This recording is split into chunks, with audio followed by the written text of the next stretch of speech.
बिस्मिल्लाहिर्रहमानिर्रहीम। अस्सलाम वालेकुम नाजरीन and welcome to Brain Hack. नाजरीन मोहतरम, आप किसी भी मुल्क की अफवाज की ताकत को अगर मापना चाहें तो सबसे पहले इसकी फजाइया की जानब देख सकते हैं कि इसकी फजाइया कितनी ताकतवर और शुजा है। सिर्फ फजाइया की ताकतवर और जदीद जंगी जहाजों को ही नहीं, किसी फजाइया के ताकतवर होने की कसौटी समझा जाता, बल्कि इसके बहादुर और प्रोफेशनल पायलट को भी फजाइया में रीढ़ की हड्डी की हैसियत हासिल होती है। किसी मुल्क की फजाइया के पास अगर सिर्फ प्रोफेशनल पायलट ही मौजूद हैं और जदीद जंगी जहाजों से वो फजाइया लूज नहीं है तो यकीनन मैदान जंग में फजाइया कुछ ज्यादा कामयाबी नहीं समेट सकेगी। इस तरह अगर किसी मुल्क के पास जदीद और लेटेस्ट टेक्नोलॉजी से लैस जहाज मौजूद है लेकिन इस मुल्क के पास प्रोफेशनल पायलट मौजूद नहीं है तो भी वो मुल्क कुछ ज्यादा कामयाबियां नहीं समेट सकता। इसलिए बेहतरीन प्रोफेशनल पायलट के साथ साथ जदीद और लेटेस्ट टेक्नोलॉजी से लैस जंगी जहाजों से किसी भी मुल्क के लिए एयरफोर्स का लैस होना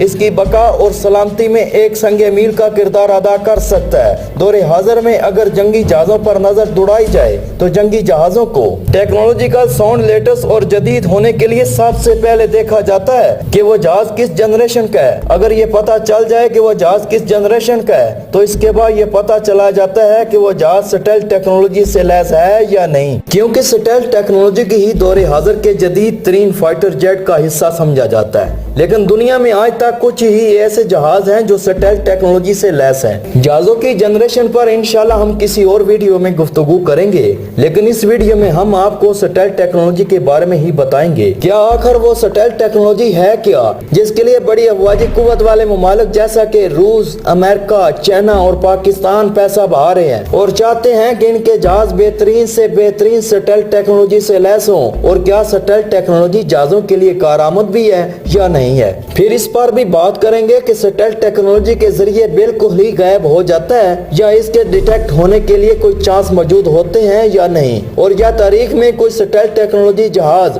डिटेक्ट भी हो पाया है या नहीं। सबसे पहले स्टेल्थ पर नजर डाली जाए कि आखिर स्टेल्थ टेक्नोलॉजी है क्या। तो नाज़रीन मोहतरम, किसी भी जहाज को स्टेल्थ कहने के लिए इस जहाज का रडार क्रॉस सेक्शन बहुत छोटा होना चाहिए। रडार क्रॉस सेक्शन को बिल्कुल सादा अल्फाज में समझा जाए तो ये किसी जहाज का रडार की स्क्रीन पर नजर आने वाला साइज है जिसे वो जहाज पहचाना जाता है कि वो जंगी जहाज है, ना कोई परिंदा या हवा में उड़ने वाली कोई और न्यूट्रल ऑब्जेक्ट रडार है। रडार चाहे वो जमीन पर मौजूद है या airborne early warning and control system हो, दोनों ही के काम करने का तरीका ये है कि वो हवा में लहरें भेजते हैं और वो लहरें हर चीज से टकरा कर वापस आती हैं और रडार की स्क्रीन पर एक तस्वीर बनाती हैं, जिस तस्वीर में जगह तो खाली रह जाती है जहाँ पर कुछ भी मौजूद नहीं होता, लेकिन वो जगह जहाँ पर रडार की भेजी हुई लहरें किसी चीज से टकरा कर वापस होती हैं, इस चीज की शक्ल के हिसाब से वो लहरें स्क्रीन पर एक तस्वीर बनाती हैं जिससे पता चल जाता है कि दुश्मन का कोई जंगी जहाज हवा में मौजूद है या नहीं। अब अगर कोई ऐसी चीज हवा में मौजूद हो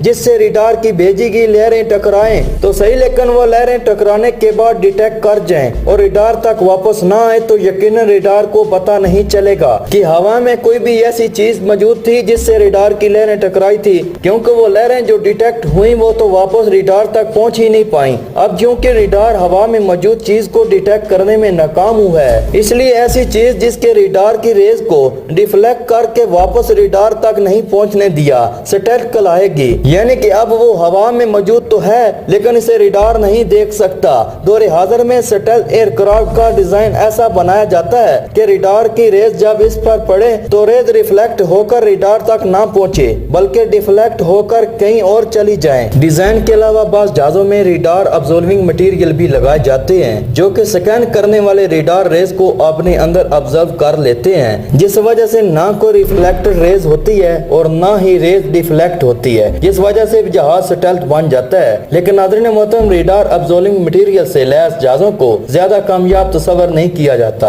क्योंकि पहली बात तो ये है कि इस मटेरियल को बनाना बहुत महंगा काम है और दूसरी बात यह है कि ऐसे जहाजों को मेंटेन करना बहुत मुश्किल होता है। मिसाल के तौर पर नाजरीन B-2 स्टेल्थ बम्बर को ही देख सकते हैं जिसको एयरबेस में जिस हैंगर में खड़ा किया जाता है इसको एक खास दर्जा हरारत पर मेंटेन किया जाता है ताकि B-2 स्टेल्थ बम्बर में इस्तेमाल होने वाला रडार अब्जॉर्बिंग मटेरियल खराब न हो और इसके लाइफ स्पैन को बढ़ाया जा सके। कुछ मशहूर स्टेल्थ फाइटर जेट में अमेरिकी F-22 रिपोर्टर, F-35 लाइटनिंग, रूसी SU-57, चाइना का J-20 और पाकिस्तान का प्रोजेक्ट हिम्मत के तहत से बनने वाला फाइटर जेट के नाम सरफरिस्त है। यहाँ आपको बताता चलूं कि सिर्फ फाइटर जेट ही नहीं जिनमें सैटेलाइट टेक्नोलॉजी का इस्तेमाल किया जाता है, बल्कि नेवी के डिस्ट्रॉयर्स और सबमरीन में भी सैटेलाइट टेक्नोलॉजी को इस्तेमाल किया जाता है ताकि वो दुश्मन के रडार से बच सके, अपने मिशन को बखूबी सर अंजाम दे सके। अब आते हैं इस सवाल की जानब कि सैटेलाइट टेक्नोलॉजी जहाजों को बिल्कुल गायब कर देती है या इन्हें किसी तरह डिटेक्ट भी किया जा सकता है।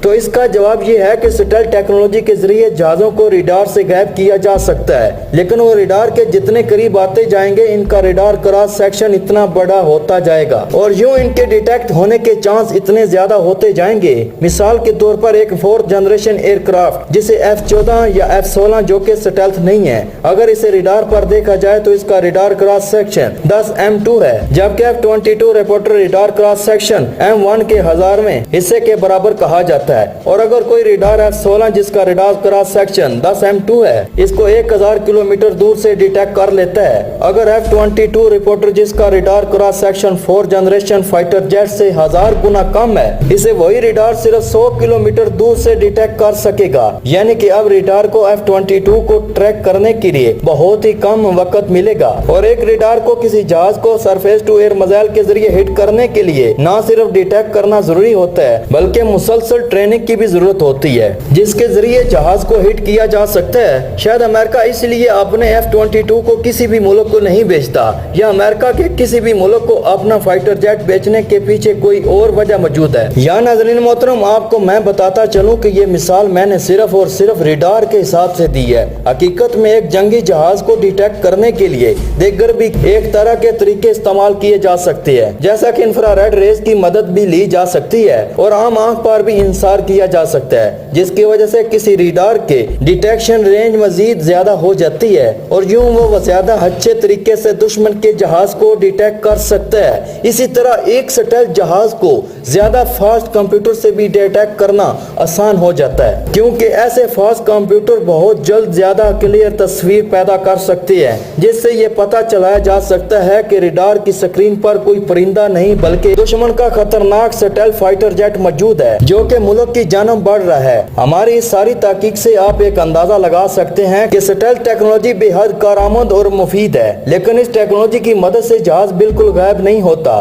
बल्कि इसको डिटेक्ट किया जा सकता है और इसको तब ही डिटेक्ट किया जा सकता है जब वो रडार के करीब पहुंच चुका होता है। ये बात हमें अगले पॉइंट तक पहुंचाती है, वो ये कि सैटेलाइट जहाज का मकसद ही यही है कि ये दुश्मन के इलाके में जहाज को बहुत अंदर तक पहुंचने में कामयाबी दे, ताकि दुश्मन इन जहाजों को जो कि सैटेलाइट नहीं है इन्हें तो पता चलाने की तैयारी करके बैठा हो, लेकिन इनके पास मौजूद रडार इसे सैटेलाइट जहाज का तब पता दें जब वो जहाज इसके इलाके के अंदर तक इतनी दूर तक पहुंच चुके हों कि इन्हें तबाह करना, इनके मिशन को फेल करना नामुमकिन ना रहे। इस वजह से सैटेलाइट टेक्नोलॉजी एक बहुत बड़ा खतरा भी साबित हो सकती है, क्योंकि ऐसा भी हो सकता है कि दुश्मन का एयर डिफेंस सिस्टम एक्टिव ही ना हो पाए और इससे पहले ही सैटेलाइट एयरक्राफ्ट और एयर डिफेंस सिस्टम को तबाह बर्बाद कर दें। सैटेलाइट एयरक्राफ्ट का फायदा बहुत है, लेकिन इनको बचाने में बहुत सारे पैसे भी लगते हैं, इसलिए बहुत से मुमालिक ऐसा करते हैं कि एक सैटेलाइट एयरक्राफ्ट का खुद से रिसर्च करने के बजाय इसको दूसरे मुमालिक से खरीदने की कोशिश करते हैं ताकि रिसर्च एंड डेवलपमेंट की कॉस्ट को